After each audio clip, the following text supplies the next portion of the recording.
happens to the food when it enters the stomach till it reaches the long intestine. Hello दोस्तों, कैसे हो आप लोग। Welcome back to the channel Live Life Easy. और मैं जा रही हूँ स्कूल से वापस घर, और ये शूट है मंगल का, और बच्चों के चल रहे हैं एग्ज़ाम, यूनिट टेस्ट चालू हो गए हैं इनके। और घर आते ही इनकी अपनी स्टोरी सुनाना शुरू, आज क्या हुआ, कैसा हुआ, पेपर कैसा हुआ और सहेली ने क्या कहा। खैर, अभी मैंने अपने बैग इधर उधर ही रख दिए हैं, अंदर नहीं गई हूँ बेडरूम में। और आपको दिखाती हूँ रसोई का हाल। ये तीनों लोग लंच कर चुके हैं, तो जिस दिन चावल बनते हैं उस दिन तो चावल सबके बन जाते हैं, लेकिन रोटी मुझे आके अपने हाथ की गर्म ही पसंद है। तो मैं अपनी रोटी मतलब सेकती हूँ जिस दिन रोटी वाला कुछ आइटम होता है। तो आज कलहारे हुए आलू हैं, तो मैंने अपना हाथ वगैरह धोए। नहाती मैं आके नहीं हूँ, किसी दिन बहुत ही तेज़ सिर में दर्द या एग्जॉस्टेड ही हो रही हूँ तो बात अलग है, वरना मैं आके नहाती नहीं हूँ। मुझे मतलब बिना नहाए ही ठीक लगता है। और दूसरी चीज़ ये है कि ना फिर एक बार मैक्सी में आ जाओ फिर मन ही नहीं करता सूट वगैरह पहनने का, प्रॉपर कपड़े पहनने का। तो आज मुझे मतलब सिर में दर्द वगैरह या जो भी है, गर्मी वगैरह कुछ भी नहीं ज़्यादा लग रही थी, तो मैंने हाथ धो के अपनी रोटी सेकी। 2 सूखे आलू बनाए हैं आज मेरे हस्बैंड ने बनाए हैं दोपहर में, और मैंने दही में थोड़ी सी काली मिर्च और नमक डाल के ले लिया। ये मेरा लंच है, ये प्लेट मैं रखूँगी वहाँ पर। और रोटी बनाने से पहले मैंने बाकी सामान हटा दिया था, तो स्लैब पर ये कपड़ा और मार दूँगी ताकि स्लैब हो गई प्रेजेंटेबल और बिल्कुल साफ़। तो ये काम में ना लगते 5-7 ही मिनट, लेकिन मुझे ही 5-7 मिनट लगते हैं। ये तीनों तो फैला के रखते ही हैं हमेशा। तो लेकिन ये है कि एक महिला के बिना अगर आपके घर में बच्चे भूखे नहीं है, हस्बैंड भूखे नहीं है, इतना ही बहुत हो जाता है। अब मैंने ये सब साफ़ कर दिया, और यहाँ पर छन्नी में धो के रखे हुए हैं खरबूजे के बीज। खरबूजा आया था तो उसके बीज इसमें धो के ड्राई कर लिए हैं। अब ये सूख गए हैं तो इनको किसी चीज़ में भर के रख देंगे। मेरे हस्बैंड इसका अक्सर सब्जी वगैरह में यूज़ करते हैं, जब वो पनीर वगैरह की बनाते हैं ना तब। अब किचन हो गई जी बिल्कुल साफ़, तो अब मैं खाऊंगी खाना। बर्तन एक जगह जमा हो गए हैं। खाना खाने के बाद तुरंत ही मैंने जो है अपना दोपहर के बर्तन दोपहर में ही धो दिए, क्योंकि अब शेड्यूल चेंज चल रहा है, बच्चों के एग्ज़ाम चल रहे हैं। अब एक बार इनको लेके बैठ जाऊंगी तो पता नहीं शाम को फिर कितनी देर लगेगी। फुल कोर्स जितना भी होता है सारा कुछ रिवीजन, मतलब काफ़ी काम हो जाता है। 5-5 घंटे भी लग जाते हैं एग्ज़ाम में तो कई बार। जब ट्यूशन जाती थी तब शेड्यूल कुछ और होता था, अब ट्यूशन नहीं जाती, अब कुछ और है। तो घड़ी में 3 बजे और मैंने इन्हें बैठा दिया है कि अब ये रिवाइज़ करेंगी चैप्टर, और इतने में बैठूंगी तो ये थोड़ी बहुत सुनाने की स्थिति में हो जाएंगी। अब इनके बात करते करते और पढ़ाते पढ़ाते, मतलब इनके रिवीजन करते करते मेरे धुल गए हैं बर्तन। तो अब मैं एंड में सबसे लास्ट में सिंक धो रही हूँ, और सिंक धोने के बाद जो है स्लैब मैंने साफ़ करी दी, तो मेरा किचन का काम इतना ख़त्म हो जाएगा। इससे ना शाम का काम काफ़ी, मतलब ये है मैं शाम का थोड़ा सा टाइम बचाना चाह रही हूँ कि इन केस अगर लेट भी हो जाते हैं तो डिनर बना के बस डिनर के बर्तन रह जाते हैं। तो अभी इनके पेपर तो मैं स्ट्रिक्टली फॉलो कर रही हूँ कि दोपहर में आके ही मैं बर्तन धो देती हूँ स्कूल से ही इसी टाइम। 3 बजे इन्हें पढ़ने बैठा देती हूँ, और 3:15 या 3:20 तक मेरा भी काम निपट जाता है, फिर मैं इनके साथ बैठ जाती हूँ। तो यहाँ पर हो गई जी किचन बिल्कुल साफ़। इसकी लाइट करते हैं बंद, और अब मैं बैठ जाऊंगी इनके पास। और मेरे हस्बैंड जाएंगे 4 बजे ऑफिस, उससे पहले एक चाय ये मुझे बना के पिला के जाएंगे, खुद भी पियेंगे। और क्योंकि मैं इनके साथ बिज़ी रहूँगी, और ज़्यादातर शाम की चाय जो है ये ऑफिस जाने से पहले बना लेते हैं और मुझे भी दे जाते हैं, क्योंकि मैं कई बार 3:30 आती थी जब, अभी तक अभी टाइम चेंज हुआ है। अब ये जो टेबल है जो शाम की मैं डस्टिंग करती हूँ, शाम को रहूँगी अब मैं बिज़ी बच्चों के साथ, तो डस्टिंग के नाम पे अगर बाकी चीज़ों की ना भी हुई, ये टेबल पे खाना वगैरह खाते हैं तो ये ज़्यादा गंदी हो जाती है और सबसे सामने पड़ती है। तो इस पे मैंने हाथ के हाथ दोपहर में ही कपड़ा मार दिया। अब यहाँ पर चाय चढ़ रही है, मेरे हस्बैंड देख रहे हैं, और अब मैं जी जम जाऊँगी इनके साथ। अब आपको दिखाती हूँ कि पढ़ाना कैसे है इन्हें मुझे। ये जो मैं पेपर पे मैंने दिखाया था कार्बन लगा के दोनों के लिए शीट बनाती हूँ, उसमें इन्होंने अब जितना भी सिलेबस में चैप्टर आने हैं वो सब इन्होंने मुझे एक एक बार याद करके इसमें लिख के दिखाए हुए हैं। तो मैंने ये शीट रखी हुई है संभाल के, तो मुझे पता लग जाएगा अब इस टाइम पे कि जब अच्छे से याद किया था तो कौन बच्चा कौन सी चीज़ पे अटका था या कौन सी स्पेलिंग गलत हुई थी। और बाकी के अब ये है कि जितने भी चैप्टर हैं 2-3, उनको मैं कॉपी में से प्रॉपर दोबारा एक बार सुनूंगी, और स्पेलिंग इसमें जो गलत हुई है उनको दोबारा लिखवा के देखूंगी। What happens to the food when it enters the stomach till it reaches the long intestine? When the food enters to the stomach, it stays there for several hours सबसे पहले जो स्टमक के डाइजेस्टिव जूस हैं वो break down the food into simpler form. After this it is push to small intestine. Small intestine में जाकर liver और पैंक्रीज के जूस मिलेंगे उसमें। और स्टमक वाले तो क्या करेंगे, break down the food into simpler form. Clear रखो, दिमाग में चित्र बनाओ। स्टमक में जब हो तो फूड सिंपलर फॉर्म में टूट रहा है, फिर जितना बच गया वो चला गया स्मॉल इंटेस्टाइन में, वहां पे लीवर और पैंक्रीज के भी मिल गए उसमें जूस। वो उसको कम्प्लीटली और नाइसली डाइजेस्ट करने में हेल्प कर रहे हैं। फिर डाइजेस्ट हो गया तो जो ब्लड वेसल्स हैं उसकी वॉल्स पे उन्होंने डाइजेस्टिव फूड को एब्जॉर्ब कर लिया और carry it to all over the body. Mummy और जो अनडाइजेस्टेड बचा वो पुश्ड हो गया लार्ज इंटेस्टाइन में। मम्मी अब जो अभी आपने बताया जो पुश्ड हो गया लार्ज इंटेस्टाइन है, वो वाली बात मुझे आपको बस एक बार बता दो क्योंकि मैं उसमें अटक रही थी। अब कल से हमारा जो वाईफाई है वो तार टूटा हुआ है, तो अब उसको ये सही करने वाले आ गए और मैं थी फुल ऑन बिजी बच्चों के साथ। लेकिन अब मुझे इनके साथ बैठना पड़ा और मुझे लग रहा है टाइम भारी। धीरे धीरे 1 घंटा ये लोग हमारा मतलब ले गए और मज़े की बात कि वो फिर भी ठीक नहीं हुआ और इस वजह से आपके पास कल टाइम से ब्लॉग भी नहीं आ पाया। खैर अब ये लोग जब गए हैं 1 घंटा मेरा लेट हो गया, उतनी देर बच्चों का डिस्टरबेंस हो गया, इन्होंने वो टाइम वेस्ट कर दिया। उस टाइम में कुछ भी मतलब ये ढंग से नहीं सुना पाई, तो आधा काम हो गया था आधा नहीं। अब कॉपी के मैंने सारे क्वेश्चन आंसर सुन लिए हैं, अब आ गए हैं बुक पे। तो जैसे बुक में ये छोटे छोटे बॉक्सेस में पॉइंट्स टू रिमेंबर या कुछ एक होते हैं, इसमें से भी इनके स्कूल में मैम जो है क्वेश्चन बना के दे देती हैं, टेस्ट में भी और पेपर में भी। तो ये वाले पॉइंट्स जो हैं वो एक बार ज़रूर देखने पड़ेंगे हमें। पहले मैंने बुक के दोनों मतलब चैप्टर्स में से बुक की सारी पॉइंट्स क्लियर करवाए। उसके बाद ये जो एक आई भी है, ये आई भी है रिवीजन वर्कशीट, जो मैम प्रैक्टिस के लिए जितना भी सिलेबस होता है उसकी बना के देती हैं फुल कोर्स की। तो ये फिर मैंने इनसे पूछे सारे, ये इनकी प्रैक्टिस हो गई। उसके बाद फिर मैंने इनकी जो क्लासरूम ऐप है वो खोली, उसमें 2 एक और वर्कशीट थी जो अलग अलग चैप्टर्स की बनी हुई थी। तो टोटल 3 वर्कशीट थी। एक बार इनको दोहराया और एक आध दिन का जो टेस्ट हुआ था वो, यानी कि पहले पूरा थोरोली पढ़ लिया और उसके बाद फिर उसकी ड्रिलिंग हो गई। उम्मीद ये है कि कर लेंगी अब कल ठीक ठाक से, बाकी एंड टाइम पे वहीं पता लगेगा। अब लास्ट हो गया है, डेटा अभी तक ठीक नहीं हुआ। अब आ गए जी हम डिनर के टाइम पे। तो मैंने ना अरबी के पत्ते मंगाए हुए थे परसों से, तो ये बन नहीं पाए थे। इनको मुझे आज बनाना ही है, नहीं तो ये पीले पड़ने लगेंगे और फिर बेकार हो जाएगा। तो रोज़ ही बिज़ी रहने वाला अभी और 4-5 दिन जब तक इनके पेपर हैं। तो आज नहीं तो कल, कल नहीं तो परसों, बात एक सी रहेगी। तो मैंने आज इनको बनाने के लिए निकाल लिया। तो मैंने इनकी डंडियाँ काट दी और इनको रनिंग वाटर में अच्छे से रगड़ के पहले धो लिया खूब बढ़िया करके, ताकि इनमें कोई मिट्टी विट्टी बिल्कुल भी रहे ना। अब इन्हें धोने के बाद मैंने रख दिया टोकरी में, और टोकरी में रखने के बाद जो है इतने ही हल्के हल्के से ड्राई होंगे, तब मैं चलूँगी अगले मतलब इसके चरण में। अब बच्चों का ऐसा है कि जो 2-3 कुछ एक इम्पॉर्टेंट क्वेश्चन लॉन्ग वाले जो हैं, जो एक एक पेज के क्वेश्चन हैं, वो ये अटक रही हैं अभी भी। तो उसमें अब मेरे हस्बैंड आ गए हैं, तो ये है कि अगर ये लर्न करके अब सुनाएंगी तो सुना लेंगी। मतलब 3 बजे से बैठे बैठे अब इन्हें 7 साढ़े 7 बज गए हैं, क्योंकि बीच में 1 घंटा जो वेस्ट वो हो गया ना, उस वजह से और डिले हो गया। तो अब मैं अगर खाने में नहीं लगूंगी तो बहुत लेट हो जाएगा। तो मैंने अब ये है कि सुनना वगैरह इनके ऊपर छोड़ दिया और मैं आ गई किचन में। तो इन पे जो बेसन का घोल लगाना है उसमें अजवाइन, नमक और मिर्च डाली है मैंने बस, और पत्ते जो हैं स्लैब मैंने साफ़ करके स्लैब पे बिछा लिया और इसके ऊपर ये बेसन के जो घोल है उसकी लेयरिंग करनी शुरू कर दी। अच्छे से पूरी पत्ते पे कर देनी है, बहुत मोटी ना हो लेकिन पूरा पत्ता जो है वो कवर हो जाए। इसकी मैंने रेसिपी पहले भी डिटेल में शेयर की थी, लेकिन पिछली गर्मियों में थी तो बहुत पुराना वीडियो हो गया होगा। सिंपल सी रेसिपी है एज़ यूजुअल, जैसे मेरी चैनल पे रहती है। पत्ते आपने ले लेने हैं धो के और बेसन को गाढ़ा गाढ़ा घोलना है ताकि वो हाथ में इस तरीके से लगाते बने, उबटन वाली फॉर्म में होना है।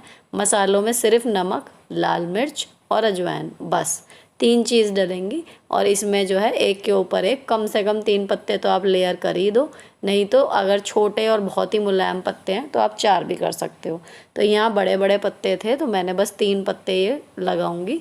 तीसरे के बाद जो है मैं इसको फोल्ड करना शुरू कर दूंगी। इसमें बस ध्यान रखने वाली बात फ्रेंड्स यही है कि आपका पत्ता जो है वो अच्छे से बेसन से कवर हो जाए, ताकि गला वगैरह ना पकड़े। वो पकने के बाद वैसे तो वो हो जाता है, लेकिन जो लेयरिंग बेसन से हो जाती है उससे थोड़ा टेस्ट भी सही आता है और गला नहीं पकड़ते। अब यहाँ पर जो है चारों साइड पहले मैंने फोल्ड कर दी, जितनी भी लेयर आएंगी हर एक पे बेसन का हाथ में लगाती जाऊँगी। अब ये इस तरीके से बन गया तो इसको ऐसे लपेट के एक इस तरीके से रोल सा बना लेंगे बस। और जितनी भी लेयरिंग आएंगी, अब ये दोनों एक साथ जैसे चिपकेंगे तो इसमें भी हल्का सा बेसन लगा दिया। किसी चीज़ से बांधना नहीं है, कुछ नहीं है, ऐसे ही चिपक जाता है। अब ये मैंने लिया हुआ स्टीमर मीशो से, ट्राई करूँगी भूलूँ नहीं, मैं इस कोड दे दूँगी इसका। और ये स्टीमर लिया हुआ है, इसको बर्तन में रख दो, पानी भर के जो दूसरे बर्तन में पानी भरो और गैस जला दो तो इसमें बढ़िया से स्टीम हो जाती है। तो मैं स्प्राउट्स वगैरह जो है वो बनाती हूँ, उसके लिए लिए हुए थे ये। और अब ये काम भी इसमें हो जाता है, वरना पहले मैं दूसरा जुगाड़ करके स्टीम लगाती थी इनमें। अब तीनों ये रखने से पहले अभी बेसन जो इस पे आया है ये गीला है, तो हाथ के हाथ मैंने इसको गीले कपड़े से साफ़ कर दिया, क्योंकि एक बार ड्राई हो जाएगा तो सिवाय मेहनत बढ़ाने के और कुछ नहीं होना। इससे बढ़िया है कि हाथ के हाथ पोंछ दूँ, कुछ सेकंड्स का काम है। और पानी अब बॉईल हो गया, इतने भाप बनने लगी तो मैंने ये स्टीमर रख दिया भगोने में और इसको प्रॉपरली एक लिड से कवर कर देंगे ताकि ऊपर नीचे बढ़िया से ये कुक हो जाए। अब इतने इसमें भाप लगेगी, इतने आटा ख़त्म हो गया ड्रम में, तो मैं आटा जो है वो कट्टे में से ड्रम में पलट रही हूँ। इसमें पलटने के बाद थोड़ा सा आटा हाथ के हाथ गूँथ भी लूँगी रोटियों के लिए। और इतने मेरा आटा गूँथेगा, ये मैंने ड्रम फिल किया और आटा गूँथेगा, इतने में ये जो हैं मेरे जो मैंने रखे हैं ना पत्ते के बना के रोल से, ये हो गए।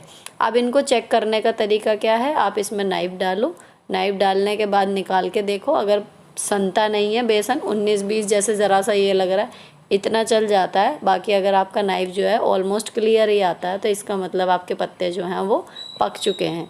अच्छा, ये स्टेप ना फ्रेंड्स ज़रूरी होता है, अगर अरबी के पत्ते कच्चे रह जाएँ तो वो फिर गले में खुजली करते हैं, और कोई बात नहीं है। अब इनको जो है मैंने ये चिमटे से पकड़ के निकाल लिया और फिर इनको बारीक बारीक इस तरीके से स्लाइसेस में काट लिया। जैसे इसको काट रही हूँ ऐसे ये तीनों जो हैं बंडल कट जाएंगे। कटने के बाद हमें करना है इनको फ्राई, तो पहले मैं इनको तीनों को काट लेती हूँ, उसके बाद आपको दिखाती हूँ। अब ये तीनों हो गए कट के रेडी, तो इस तरीके के दिखते हैं। अगर हम इसे ऐसे ही सब्जी में डालेंगे तो ये सारे घुल जाएंगे और इनकी तह खुल जाती है। उससे बचने के लिए हम इनको करते हैं डीप फ्राई। तो मैंने सरसों का तेल लिया है लोहे की कढ़ाई में और इनको कर रही हूँ डीप फ्राई। आप इनको यहीं पर हाथ रोक के एज अ स्नैक भी खा सकते हो, पकौड़ी के रूप में, सॉस वगैरह से बहुत अच्छे लगते हैं। और लेकिन क्योंकि अभी टाइम हो रहा है लगभग 8 से ऊपर का, तो अगर आप पकौड़ियाँ खा ली तो रोटी खाना मुश्किल हो जाएगा, इसलिए मैंने अब पकौड़ी का इरादा छोड़ दिया। जितने भी ये बनेंगे उतने सबकी मैं सब्जी बनाऊंगी। अब ये देखो अच्छे से गोल्डन ब्राउन हो गए, जो बेसन है अंदर का वो येलो से हल्का हल्का गोल्डन सा दिखने लगता है। अब इनको मैंने निकाल लिया। तो आप इन्हें पकौड़ी के रूप में भी अगर बनाना चाहो कभी तो वैसे भी बना सकते हो, अगर सब्जी नहीं बनानी। इसी तरीके से मैं जो हूँ ये एक बार में एक जो पैकेट सा बना था उसकी पकौड़ियाँ मैं तल रही हूँ, और गैस मैंने मीडियम टू हाई की हुई है, लो पे नहीं है। तो इस तरीके की क्रिस्पी सी आपकी ये पकौड़ियाँ जो हैं वो तैयार हो जाएंगी। अब जब मैंने सारी पकौड़ियाँ फ्राई कर ली तो एक्स्ट्रा तेल निकाल के मैंने डब्बे में कर दिया और अजवाइन डाली है छौंकने के लिए, और वही 5 मसाले हैं हल्दी, धनिया, नमक, मिर्च और किचन किंग। इन्हें डाल के थोड़ा सा मसाला भूना, और जो बेसन मैंने घोला था ना वो वाले बर्तन को धो के मैंने इसमें डाला है, तो जो उसमें बेसन लगा हुआ था वो इसमें आ गया। और इन्हें भूनने के बाद पहले ये जो मसाला हमारा तैयार हुआ है इसमें पहले हम अपनी पकौड़ियों को ऐसे लपेट लेंगे कि चारों तरफ जो है उसमें अच्छे से ये मसाले और बेसन जो है रच बस जाए। इसके करने के बाद फिर मैं डालूंगी पानी। अच्छा, मैं पहले बनाती थी कि पहले मैं पानी छोंक देती थी और फिर उसे पका लेती थी और बाद में पकौड़ी छोड़ती थी, लेकिन उसका टेस्ट 19-20 जो आता था, आज ये वाली का टेस्ट ज़्यादा अच्छा आया कि मैंने पहले जो है पकौड़ियाँ मसाले में अच्छे से कर ली, लपेट ली, और उसके बाद फिर पानी डाल दिया और फिर इसको ढक के छोड़ दिया मैंने पकने के लिए। तो ना तो मेरी पकौड़ी जो है वो घुली, और पानी का टेस्ट जो ग्रेवी बनी वो भी अच्छा बना था, बच्चों ने भी मतलब खा लिया अच्छे से, कुछ भी बचा नहीं। तो अब ये है कि अब इसके बाद यहाँ पर सब्जी इतने पकेगी, इतने मेरा आटा गूँथा रखा है, तो मैं सेकनी शुरू कर रही हूँ रोटी, क्योंकि लगभग 8:30 का टाइम हो रहा है, भूख भी लग रही है बहुत तेज़। स्नैक्स वगैरह में भी आज बच्चों ने तो बिस्किट ही खा लिए थे और मैंने कुछ भी नहीं खाया उस टाइम पे, जब मैं चाय वगैरह ले लेती हूँ थोड़ी बहुत या कोई फ्रूट खा लेती हूँ। आज कुछ भी नहीं खाया, इनके साथ लगी रही और फिर वो वाईफाई वालों के साथ। तो आज मतलब भूख अब इस टाइम तेज़ लग रही है, तो फटाफट से ये बन जाए तो फिर खाना खाएंगे। अब ये जो है देखो पानी पक गया अच्छे से इसका, तो यहाँ मैंने कर दिया गैस बंद और इस तरीके की ये सब्जी बनी है।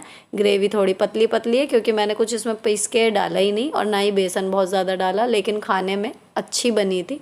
आप भी बना के देखना, क्विक एंड सिंपल। और आधे घंटे में लगभग ये जो है तैयार हो गई। मैंने 8:15 के करीब स्टार्ट किया था लगभग शायद, और 8:45 तक मतलब ये था कि पूरी रोटी और सब्जी सारी चीज़ें बन गई थी। अब 10 बजे हैं, हम लोगों ने खाना खा लिया है, किचन क्लीन हो गई है, बच्चे सोने चले गए हैं अब फाइनली, क्योंकि इतनी देर से लगे हुए थे बेचारे पढ़ने में, तो उन्हें सोने भेज दिया है। हस्बैंड ऊपर चले गए हैं अपने बेडरूम में और मैं आ गई हूँ जी यहाँ। अब यहाँ क्या है, मैंने एक दिन छोड़ के एक दिन लॉन्ड्री का हिसाब बनाया है। तो सोमवार को सारी बेडशीट तीनों की, दीवान की और दोनों पलंगों की, इस तरीके से ये था कि पलंग की और कुशन कवर सोफ़े वाले मैंने वो धोए थे।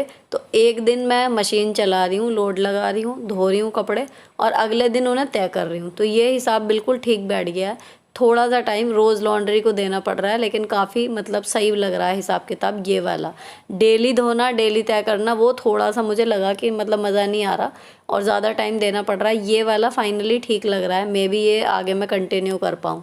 तो अब इसमें मेरे जो हैं सारे कुशन कवर धुल गए। अब ये कुशन कवर और बेड वगैरह, ये जो मैं ऊपर सेफ रखी है ऊपर वाले बेडरूम में, उसमें ही रखती हूँ। तो मैं इन्हें यहीं पर तय कर रही हूँ, और तय करने के बाद जो है यहीं के यहीं इन्हें सेफ में रख के जाऊँगी। तो नीचे ले जाने का इनका कोई मतलब नहीं। अब जो जिसका सेट है उसके साथ ही मैं तय करूँगी। तो ये दीवान वाली चादर तो है अकेली, तो इसको तो अकेले ही तय करना है। और जो तकिया के कवर हैं जिसके भी जौन सी चादर के साथ के हैं, उस चादर के अंदर मैं सेट करके रखती हूँ। जैसे ये वाली चादर हल्की थी तो ये तो तय करके 4 तह में ही सूख गई थी, तो इसके जो कुछ पिलो कवर हैं ये इसी के साथ अंदर रख के और फिर चादर को फोल्ड करके रखूँगी। तो जब बहुत सारी चादरें अंदर रखी होती हैं ना, तो कई बार चादर अलग हो जाती है, तकिए के कवर नहीं मिलते, तो वो प्रॉब्लम इससे सॉल्व हो जाती है। जब इसके साथ खींचे जाएगी एक चादर तो उसके साथ ही उसके कुशन कवर ऑटोमेटिकली आ जाएंगे। अब यहाँ पर मेरी लॉन्ड्री का काम हो गया। मुश्किल से मुझे मतलब जब मैंने ये पूरा शूट किया है और स्पीड बिना घटाए बढ़ाए 3 मिनट लगे थे बस इस काम में। 3 मिनट में ये हो गया। और ये आरोही जो एक छोटी तकिया लगाती है, एक पतली सी, ये उसका कवर है, इसको लेके नीचे जा रही हूँ। और अब जो मेरा रात का एक आखिरी ज़रूरी काम बचा है वो है कल के लिए तैयारी कपड़ों की। और नाश्ते में बच्चे ले जाएंगे सैंडविच, यानी ब्रेड और मक्खन खाली, मतलब उनकी फरमाइश है कल, तो वो ही जाएगा। तो उसमें मुझे सुबह के नाश्ते के लिए तो कुछ भिगोना या प्रिपरेशन करनी नहीं है। ब्रेड आई रखी है, मक्खन आया रखा है, तो सुबह का काम हल्का है इस मामले में। और जी मुझे करनी है लॉन्ड्री, जो तय कर दी वो एक काम निपट गया, आयरन। तो सबसे पहले मैं अपना सूट जो है वो प्रेस कर रही हूँ जो मुझे कल पहन के जाना है। और इसके बाद अभी पेपर बच्चे स्पोर्ट्स वाली यूनिफॉर्म नहीं पहनेंगे, तो उनकी फॉर्मल वाली ही मुझे मतलब बीच में 2 बार धोनी पड़ी है। तो ये है कि इसको धोया था तो ये जो है आयरन करने के लिए पड़ी हुई थी, एक ये है। तो 2 जोड़ी शर्ट जो है वो निकाली हुई हैं, तो एक तो गई है लॉन्ड्री में, कल लगाऊंगी उसका लोड। और ये धुली हुई रखी थी तो इसको मैंने कर दिया आयरन। यहाँ पर हो गई जी इनकी कल की पूरी तैयारी। बच्चे भी तैयार हैं पेपर के लिए और उनकी यूनिफॉर्म भी। अब जो है मुझे थोड़ी सी लॉबी शेप में लानी है। उसके बाद ये है कि मैं अपना फेस वॉश वगैरह करूँगी और रात का काम लगभग ख़त्म हो जाएगा। तो यहाँ पर मैंने इधर की झूले की साइड वगैरह का तो सब सामान ठीक ही लग रहा था, कोई बैठा ही नहीं उधर जाके, तो गंदा भी नहीं हुआ। यहीं पर बैठे हुए थे हम चारों, तो मैंने सोफ़े का कपड़ा वगैरह ही ठीक कर दिया है। ये वाला जो कवर है ये मैंने एक दीवान की चादर काट के बिछाया हुआ बस। तो यहाँ सब सही होने के बाद अब मैं फ़ेस वॉश कर चुकी हूँ, 10:30 बज गए हैं। फ़ेस वॉश हो गया, नाइट की स्किन केयर हो गई। अब घर शेप में आ गया है। 10:30 बजे से लेके 12 बजे तक अब मैं एडिटिंग करूँगी, या फिर इस टाइम में अगर आपके कोई ऑफिस का काम हो तो आप वो भी कर सकते हो। तो यहाँ पर ये ब्लॉग ख़त्म होता है। अगर अच्छा लगा हो किसी भी वजह से तो चैनल को सब्सक्राइब किए बिना मत जाना। मिलती हूँ आपसे नेक्स्ट वीडियो में। Till then bye bye, stay beautiful always.